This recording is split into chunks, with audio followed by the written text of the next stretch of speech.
You've probably heard some version of the story that a specific person invented the hamburger at a specific fair on a specific day. That's not actually true, and the real answer involves at least 5 separate people who all claim credit: a German city that never actually made a sandwich, and a legal dispute that never got fully resolved. Hamburger's story doesn't start with bread at all.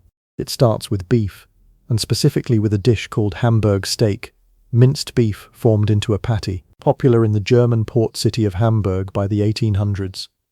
German immigrants brought this dish to the United States throughout the 19th century, and it appeared on American restaurant menus, served on a plate with a fork and knife, well before anyone thought to put it inside bread. This is the part that most people never learn.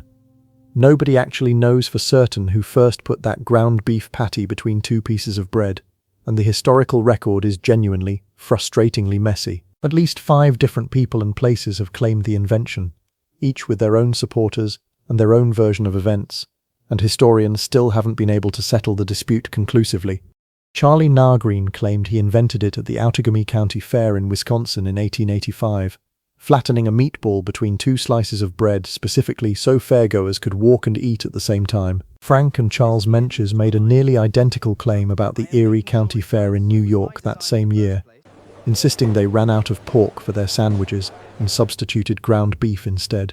Meanwhile, Fletcher Davis in Athens, Texas, reportedly sold a similar sandwich from his lunch counter as early as the 1880s, and his supporters point to a later appearance at the 1904 World's Fair in St. Louis as the moment that truly popularized it nationally. But there was a problem with all of these competing claims. None of them had any patent, trademark, or formal documentation from the actual time period, which meant the historical record relied almost entirely on personal recollection, decades-old newspaper interviews, and local civic pride, rather than any kind of solid contemporary evidence. This ambiguity is exactly why the "who really invented the hamburger" debate has never been fully settled, and likely never will be. If you're finding this story interesting, hit subscribe. This channel covers the hidden history behind everyday things every week, and there is more coming. Here's the surprising part most people never consider. The hamburger almost didn't survive its own early reputation. In the early 1900s, ground beef carried a genuinely serious stigma, closely associated in the public imagination with the horrifying conditions exposed in Upton Sinclair's 1906 novel, The Jungle, which detailed unsanitary meatpacking practices in vivid, stomach-turning detail. Many Americans, freshly disturbed by these revelations, actively avoided ground beef entirely, viewing it as the cheapest, least trustworthy cut a butcher could offer. Exactly the kind of meat most likely to hide spoiled or contaminated scraps. The hamburger's rehabilitation came from an unlikely source, a chain called White Castle, founded in Wichita, Kansas in 1921. Founder Billy Ingram understood he was fighting public perception directly, and he built his entire brand strategy around visible cleanliness.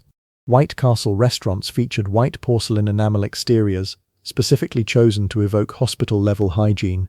Employees wore visibly clean uniforms, and the open kitchens let customers watch their food being prepared from raw ingredients right in front of them. This wasn't just branding. It was a calculated public health rebuttal to a genuine, widespread fear. And it worked.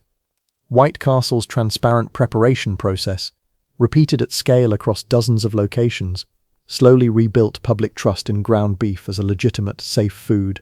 The hamburger's next transformation came from an entirely different direction: standardization.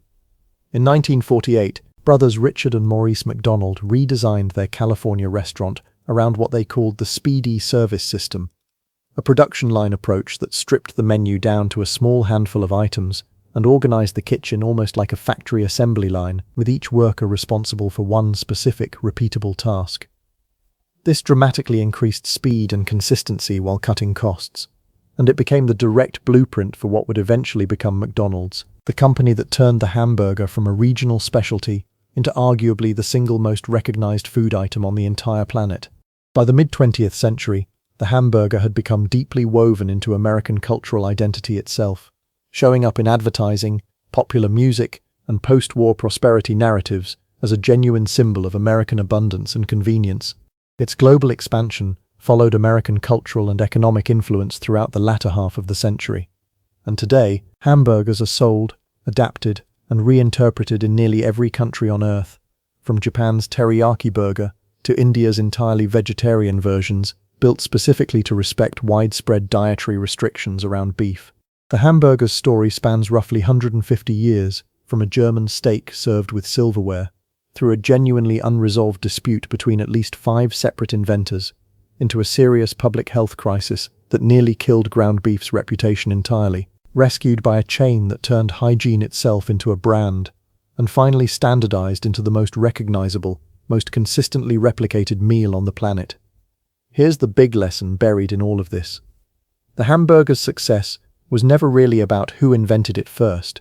That question, the one everyone gets fixated on, turned out to matter far less than what happened afterward, who solved the trust problem, and who figured out how to deliver it consistently at scale. Nobody remembers Charlie Nagarine's name outside of Wisconsin. Everybody recognizes the McDonald's arches. Being first is rarely what determines whether something actually succeeds.